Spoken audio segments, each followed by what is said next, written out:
নমস্কাৰ বন্ধুসকল, আপোনালোকক স্বাগতম জনাইছো আমাৰ YouTube channel today's Assam. Today's আছামৰ জৰিয়তে আমি আপোনালোকলৈ লৈ আহিছো এক বিশেষ প্ৰতিবেদন। এই প্ৰতিবেদন আচলতে নলবাৰীত কিহৰ ভিৰ। বলক তেনেহলে বন্ধুসকল, আমি দেৰি নকৰি আমাৰ আজি এই বিশেষ প্ৰতিবেদন আমি আৰম্ভ কৰো।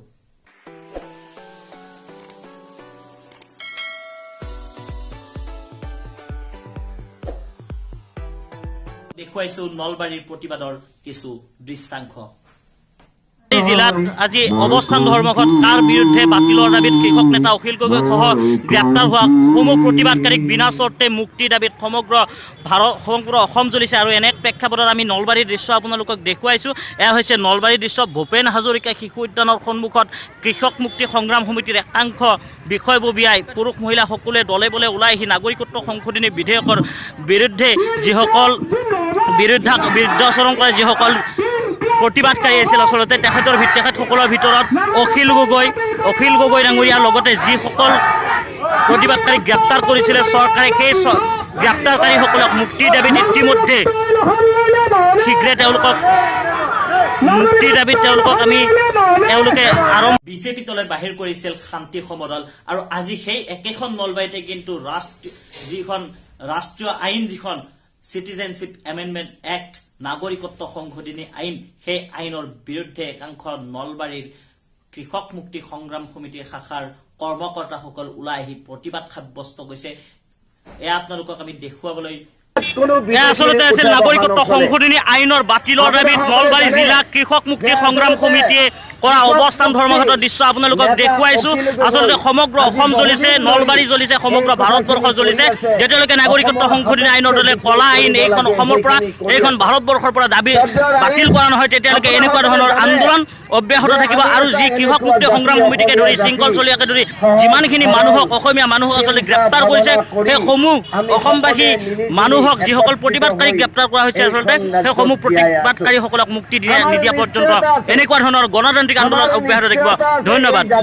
ৰাজ্য পোনপ্ৰথমতে আপোনালোকক দেখুৱাব বিচাৰিছো দাদা, আজিৰ যি আন্দোলন, সেই আন্দোলন আচলতে কিহৰ আন্দোলন আৰু আপুনি কি ক'ব বিচাৰে এই মঞ্চৰ পৰা?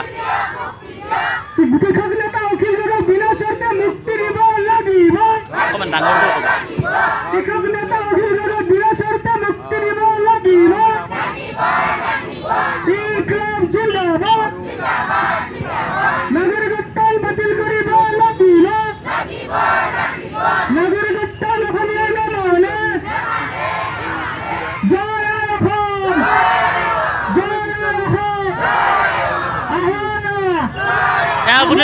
আপোনালোকে দেখিবলৈ পালে, যেতিয়ালৈকে অখিল গগৈ সহ যিমানসকলক গ্ৰেপ্তাৰ কৰা হৈছে, সেই গ্ৰেপ্তাৰকাৰীসকলক যেতিয়ালৈকে তেওঁলোকক মুক্তি দিয়া নহ'ব, তেতিয়ালৈকে আচলতে এই আন্দোলন চলি থাকিব। আমাৰ মাজত উপস্থিত আছে নলবাৰী জিলা শাখা সমিতিৰ কৃষক মুক্তি সংগ্ৰাম সমিতিৰ সম্পাদক। আচলতে আমি তেখেতৰ পৰা জানিব বিচাৰো তেখেতে কি ক'ব বিচাৰে, এই নলবাৰী জিলাৰ মজিয়াৰ পৰা তেখেতে কি মেছেজ দিব বিচাৰে অসমবাসীক, সেয়া আপোনালোকক আমি পোনপটীয়াভাৱে দেখুৱাই আছো। আপোনালোকে এখেতৰ ভাষ্য শুনি লওক। নলবাৰী জিলাৰ কৃষক মুক্তি সংগ্ৰাম সমিতি বুজাই দিব বিচাৰিছোঁ দেই। হিটলাৰী এখন আৰম্ভ কৰিছে, হিমন্ত বিশ্ব শৰ্মা আমি নলবাৰীৰ পৰা সক্ৰিয় দিছোঁ। তেওঁৰ এই হিটলাৰী এখন আৰু বেছি দিন নাই, তেওঁ হিটলাৰী এখন কিমান দিন আৰম্ভ কৰিব। আমি কৃষক মুক্তি সংগ্ৰাম সমিতিত এই কাৰ বিৰোধী কৰি আহিছোঁ, আৰু আমি প্ৰথম অৱস্থাৰ পৰা কাৰ বিৰোধী কৰি আহিছোঁ, আজিও কাৰ বিৰোধী কৰি আছোঁ। আমাৰ যি অখিল গগৈ নেতা, কৃষক মুক্তি সংগ্ৰাম সমিতিৰ নেতা অখিল গগৈ ডাঙৰীয়াক যি আজি মাওবাদী সজাই তেওঁলোকে আটক কৰিছে, এইটো কি অখিল গগৈ মাওবাদী, কোন মাওবাদীৰ লগত জড়িত আছে? আমি কৃষক মুক্তি সংগ্ৰাম সমিতি কোনো মাওবাদীৰ লগত জড়িত নাই। আমি মাওবাদী কি বস্তু আমি বুজি নাপাওঁ, কিন্তু হেমন্ত বিশ্ব শৰ্মাহে এতিয়া মাওবাদী বুলি আমি অনুমান কৰিছোঁ। আৰু সৰ্বানন্দ সোণোৱালে যি আজি অসমখন জ্বলাই মাৰিছে, এই সৰ্বানন্দ সোণোৱালটোৰ আৰু বেছি দিন নাই গাড়ীত, তেওঁৰ গাড়ী চুৰ হ'ব। তেওঁ যদি ভাবিছে অসমীয়া মানুহ বুৰ্বক বুলি, কিন্তু অসমীয়া মানুহ ইমান বুৰ্বক নহয়। কাৰ বিৰুদ্ধে অসমীয়া মানুহে সদায় মাৰ বান্ধি থিয় দিছোঁ। আমি দেখিবলৈ পাইছোঁ সাম্প্ৰতিক সময়ত যেতিয়া হিমন্ত বিশ্ব শৰ্মা কংগ্ৰেছত আছিলে, তেতিয়া যেতিয়া আন্দোলন কৰিছিলে কৃষক মুক্তি সংগ্ৰাম সমিতিৰ অখিল গগৈয়ে, তেতিয়া কিন্তু হিমন্ত বিশ্ব শৰ্মাই তেতিয়াও বিৰোধিতা কৰিছিলে।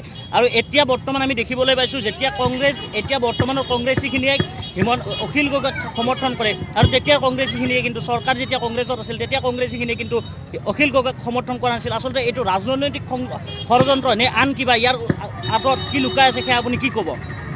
এইটো ৰাজনীতি ষড়যন্ত্ৰ বুলি মই ক'ব নিবিচাৰোঁ, কিন্তু আমি হ'লোঁ সদায় বিপদৰ সময়ত, ৰাইজৰ বিপদৰ সময়ত আমি আছোঁ। কিন্তু ৰাইজৰ বিপদৰ সময়ত আমি কৃষক মুক্তি সংগ্ৰাম সমিতি সদায় থাকি যাম।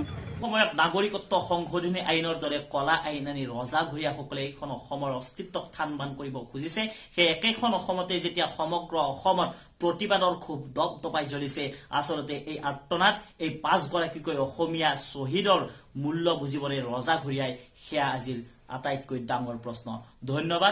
ধন্যবাদ, জয় আই।